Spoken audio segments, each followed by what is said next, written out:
Hello you guys and welcome to my channel. I'm so excited to have you here. So in today's video, we are going to be doing a MLM horror stories video. If you guys would like me to continue this series, make sure to send me your MLM horror story. I also do read scam stories. So if you've been scammed by an influencer, by a business, anything like that, I also add those into these videos. So feel free to send me that. I will have the email in the description box down below on where to send that to. But yeah, welcome to today's video. I have missed y'all. I feel like I've said that a lot the past year, but this week and next week are about to be the craziest 2 weeks of my first semester of grad school. So a little bit of an update. It's midterms week. So I have 2 midterms that I need to make study guides for. I have to study for, and then I actually have to clearly take the midterm. I also have 3 papers and a quiz due in a different class that doesn't do midterms. So instead there's like a bunch of papers due and there's a quiz due. And then on top of that, I have my hair appointment that I only do once every 6 months. I have my nail appointment for my birthday because my birthday's next week. And on top of it being my birthday next week, I am going out of town. So all of that is happening within the next 7 days. So life is crazy. I have so much to do and I feel like I'm very overwhelmed by it. But this weekend, I am going to be spending the time pre-filming videos. I have a couple different videos that I want to film. I have videos like MLM Fails that I want to film for y'all. I have a video on a TikTok scam course. I have a video coming on a TikTok business. I also have a video on a WFAB team call, a Young Living team call coming. So I literally have 6 videos that are needing to be scripted. The ideas are there and I know what I want to do. So that will be coming soon, I promise. So this weekend I'm spending the time pre-filming and pre-editing and getting videos up so that during midterms and then when I am out of town for my birthday, I'm going to be out of town for nearly a week. So while I'm out of town, videos will still upload. And then when I get back in town, I should still have a video or 2 that I could put up for y'all so that I could kind of get back in the swing of things and back into a routine after being on vacation. Lots to do, but I thought to kind of be the middle video, we should do an MLM horror stories, the tried and true that I have been filming for over 2 years. I thought that this would be a good video to film before the craziness starts. So I have a couple MLM horror stories to read for y'all. So the first one says, "Hi, you can use my name in this email. It's Katie. Sorry for the grammar or spelling mistakes." Okay, October of 2021, my husband and I were barely getting by with his income. I was trying to think of ways to get extra income, but I didn't have many options because of health issues. One night after the prayer meeting at church, I was talking with a new friend I'd made and was telling her about our financial concerns, and she said, "You know, I don't normally talk about work stuff at church, but have you heard of Pampered Chef?" And I said yes, because my mom has some of their stuff, but other than that, I don't really know much. She invited me over to her house for coffee and explained all she does and how much she gets paid and how easy it was. But she kept saying, I just need to join so she can fully show me. I didn't love that, but at the same time, I was desperate and felt rushed. And I'm a people pleaser, and I was pretty certain I'd be able to sell kitchen products. Everybody eats, LOL. The kit was on sale from the $125 down to $49 because it was their 49th anniversary. So I joined right there in the living room, and then she helped me set up my page and post some things so I could have my first launch/party for my business. It went really, really well for a whole year and 3 months. I recruited 2 people and both of them ended up leaving because of either health issues or getting a job that demanded a lot of time and attention that made them need to stop Pampered Chef. So all of my profit came from me selling products. There were a couple things I was buying for the business, taking catalogs to the post office to send to my hostesses and tiny cookbooks too as gifts. I wrote them off on my taxes though, and my taxes were fine. I didn't have to set aside money and I didn't owe anything come tax time. So I'll pause really quickly. In an MLM, when you are doing taxes, they tax you like an independent contractor. When it comes to tax time, if you are in the negatives with your MLM, like you have been spending more money on products and things like, she was buying cookbooks and samples and things to send out, those are business expenses. If you bought, I don't know, like a computer for your MLM and stuff like that, you could count all of that as independent contractor business expenses. So at the end of the year, if you are in the negative with your MLM company, then you are not going to have to pay taxes, because when they do all the math, like your tax person does the math and there is no profit from the MLM and you're in the negatives, you're not going to owe them anything because it's going to offset itself. So your deductions are going to offset what you made in the MLM. So I hope that makes sense. So I feel like this happens for a lot of people. It happened to me. But when I was in my MLM, I didn't really know much about taxes when it comes to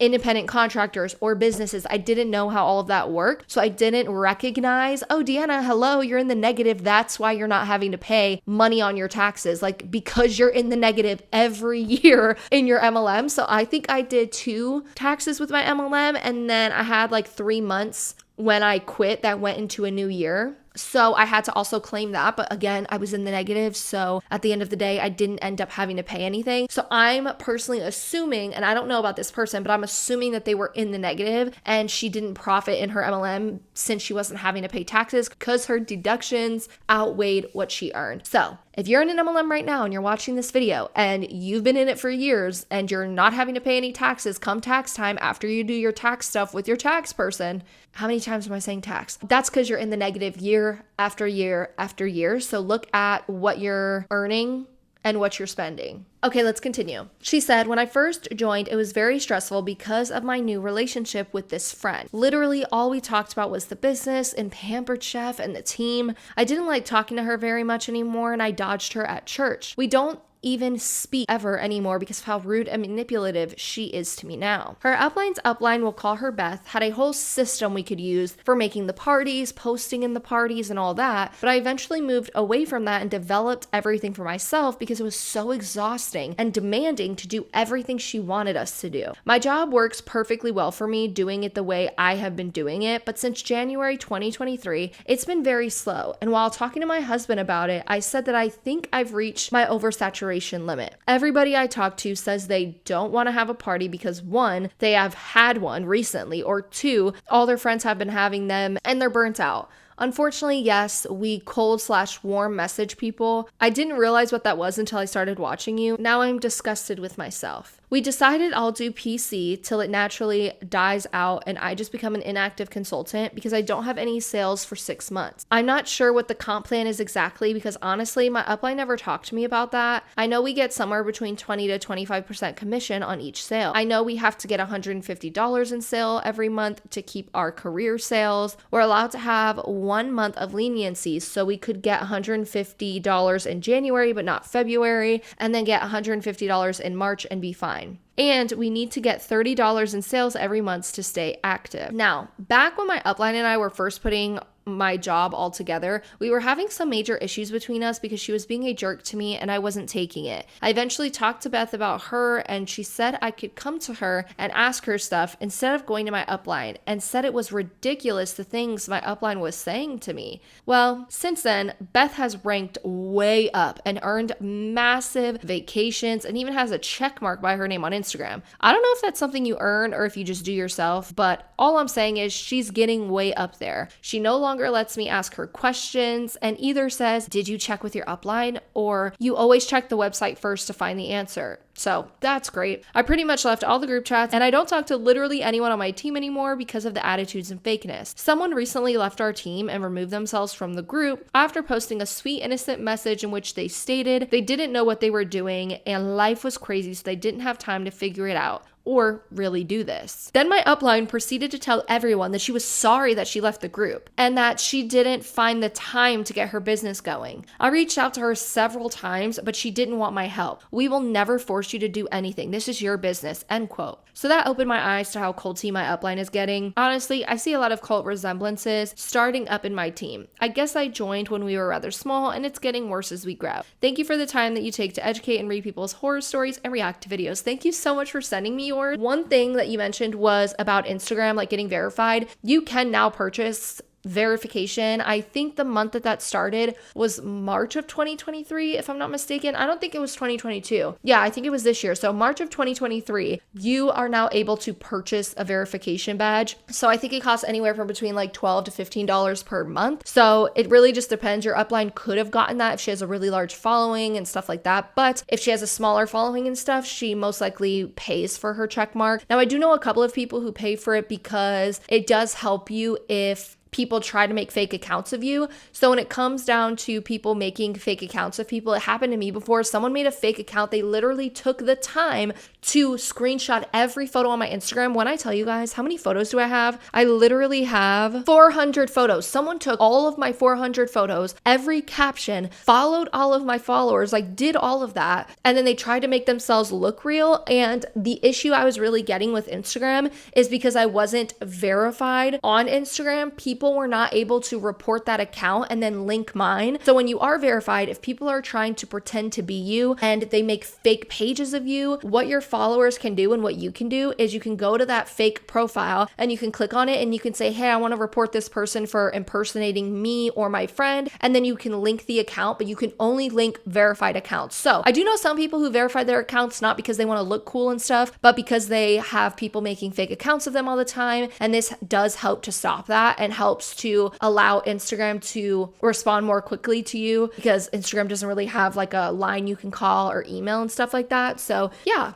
I've seen people do it for that, but I'm curious if that's the reason why your upline or the upline's upline decided to verify herself. So yeah, thank you so much for sharing your story. I also do understand what you say with the cult resemblances. I definitely did not realize any of that until I left my MLM. I didn't even realize the way I was acting was because of how I was taught to act. So I feel like a lot with MLMs, you really see people's identities becoming the MLM. So I definitely know what you say, because when you're in an MLM for years and you've been in it so long, you start to believe what you're hearing, and then you start to say those same exact things that you were once told without critically thinking or even Googling if that information is correct. So okay, let's go on to the next one. Hi Deanna, feel free to use my name. So this story is not much horror as just gross. I went to a private Christian school all the way up through high school. School was pretty pricey, so there wasn't a lot of students. That meant your options in school friends were slim pickings, and many kids tended to be pretty snobby. Anyways, I'm super easygoing and can get along with everyone. In high school, I tolerated a lot from friends due to lack of options. This one girl, Angela, was always rude to other girls when she got jealous. She was the queen of giving underhanded compliments. She could say something rude that was really difficult to call her out on. It was an art, for sure. Then, when she had you alone, she would make sure to say something super rude. Just an example after one of our basketball game wins was that our coach made her sit out for refusing to wear the right uniform. She went out of her way to make fun of the one physical characteristic of one of each of the starters. She even went around saying this diss to us individually so there weren't witnesses. One girl cried about it, and that's actually how we all found out. She also used to say super cruel things about my little sister's weight to anyone that would listen, even though she knew my sister struggled with it. Angela was, maybe is, just that nasty. Anyways, when I left for college and never moved back to my home state, I had no intention of keeping in contact with her, and I assumed I'd never hear from her again. 19 years later, she adds me on Facebook and keeps spamming me about wanting to chat and acting like she cares about what I'm up to. She is generally pretty hush-hush about what MLM she's in. I could just tell by her long bullet posts with standardized MLM statements, along with her personality type, she had to be in an MLM. She kept pushing the conversation to move from Facebook Messenger to talking on the phone. I am not a phone person at all, but I gave her the benefit of the doubt, thinking she really was different now. After all, she always had the sweetest parents in the world, and maybe now she was taking after them now that she's an adult. Nope. Finally, it came out. The second I shared something less than perfect in my life with her, she had a Young Living snake oil and a whole kit to go with it. Ugh. Want to know what struggle I shared with her? It was the fact that my son was waiting to have a tonsillectomy scheduled. He wasn't sleeping because of his snores, which meant I wasn't either. She swore she had an oil to give him orally that helped people avoid tonsillectomies. Mind you, I told her that his adenoids, I think that's how you pronounce it, were covering 70% of his throat, and his adenoids were covering almost 90%. She insisted he wouldn't need the surgery after taking the oil. I was so annoyed, but kept my mouth shut. Then she started pushing a starter kit, but tried to play it off as a discounted package that she was offering me out of her good Christian heart, and she would be taking a loss giving it to me for that price. Please. I never even said money was an issue. I am a Christian and have been my whole life. This is not what God wants us to do. It is not even what anyone with a bit of conscience would do. Anyways, her posts have gotten more blatant lately and seeing way too many women fall for it in her comments. She claims to be making a huge income, but also recently had her parents move in with her husband and their kids so that they could help with bills. I attached her latest post in 2 screenshots in case you want to share it. I covered her name. She still reaches out to me asking how I'm doing, but I don't respond. I love your videos and now have my mom watching them and turning down party invites. I love that. Hi, Mom. Okay, before I read the screenshot, let me just say, I am that child. Like that child, this person's child is me. I grew up with getting 6, 7 strep throats a year. I would be in the hospital time after time until I woke up one day and I told my mom, hey, Mom, I don't feel well. And my mom was like, you're lying. You're going to school. And I was like, no, Mom, I promise. And I laid on the couch because I just wasn't feeling well. Within a matter of 5 hours, my tonsils swelled so much to where I couldn't talk, I couldn't eat, and I was struggling to breathe. So my mom rushed me to the hospital where they admitted me. They told me I had, tonsillitis, which I was constantly getting all the time. So I was like a teenager at this time, like 15. So then because of this instance, I ended up getting my tonsils taken out. So I understand that child and what they're going through because I went through the same thing. And let me tell you, don't let anyone come at your kid and tell them an oil can fix it. No, they can't, because your tonsils can swell to the point where you can't breathe. It literally can block your airway. So don't let anybody tell you to eat, drink, or sniff an oil that's gonna apparently make you not have to have a tonsillectomy. Like, no. And the fact that the stereotype of like MLM people are, oh, they were like the mean person in high school, it just made it even funnier because this person, she said, was like the mean girl in high school. Let's read the post. It says, I've said no to a lot of opportunities, and I've also said never again. But sometimes a right opportunity combined with the right people shows up when you least expect it. Like it literally plops in your lap. An opportunity you can't turn your back on, even if you tried. I felt this pull to check out more information about something new, and I found an amazing company, products, and community that I didn't really realize I had been searching for. I was floored, and after praying about it and talking with my husband, I said yes. When I saw what it was that we're doing here, I realized that this isn't for the sales-minded person. It's for the opportunity-minded. It requires a mindset shift, and then it clicks. What makes this so different? 1, growth. This company has grown 700% since last year, and it is meant to quadruple this year. 2, an insane compensation plan and team that encourages growth in all levels and fairly compensates infinite levels deep. 3, a company that seeks to train its employees by providing free financial coaching and a debt repayment program. A debt program. Insane. 4, a market that isn't saturated. 5, I think, awesome products that don't have to be pushed onto people or stock. And lastly, a super simple system to follow with your hand being held every step of the way. Timing is literally everything, and we all could use a little supplemental income or replaced full-time/part-time income. Financial freedom. I know I'm working hard to get our family out of debt and to finally be financially free. This is the year, by God's grace, that we make it change for the better. Finally, get on a path to growth. Stop wondering, can I? And just do it. What are you waiting for? I feel like a car salesman when I read like MLM people's posts because the way I read them. But anyways, that is definitely an MLM post. I feel like it's so wild how replicated MLM's posts are. Like you can go to someone's page and you know if they're an MLM based on the type of pictures they take, type of captions they have, the stories they make. It's literally like copy and paste. Everybody looks the same. And it's like everyone in an MLM has zero identity. Like their identity is their multi-level marketing company. Wild. Thank you for sharing that with me. And I am very glad that you did not listen to this individual because yeah, those oils are not going to help your child with not having to get a tonsillectomy or getting tonsillitis or having strep throat. It's just wild, like the things people say about essential oils nowadays. So I know this was a bit of a shorter one, but I have to go write a paper. With that being said, if you would like to send me your horror story or scam story, definitely make sure to send it to me. And I am going to spend this weekend getting videos ready for y'all. So y'all get ready, because I have so many videos I want to make. I'm like very inspired at this moment in time for like scam videos and commentary videos. So definitely let me know if there's any type of videos that y'all want to see. And yeah, I think the next time I see y'all after pre-filming, I'll be 26. So to all my Libra people, happy birthday. My birthday's October 7th. We love Libras over here. We love October babies because they're the best, because it's Halloween, fall weather, pumpkin spice, apple pies. Like, oh, it's just the best month of the year, y'all. I mean, aside from December. Anyways, though, don't forget to leave a like and a comment and subscribe to my channel if you haven't already. And I will see you guys in the next video. Rewind. An opportunity you can turn your back on, even if you tried. Oh, go back. What one am I on? 1, 2, 3, 4. I think that, I feel like that's too bright. I feel like we could have a dark vibe today. Always dropping something. I'm a mess. Is anyone else a mess? Because as long as I know it's not just me.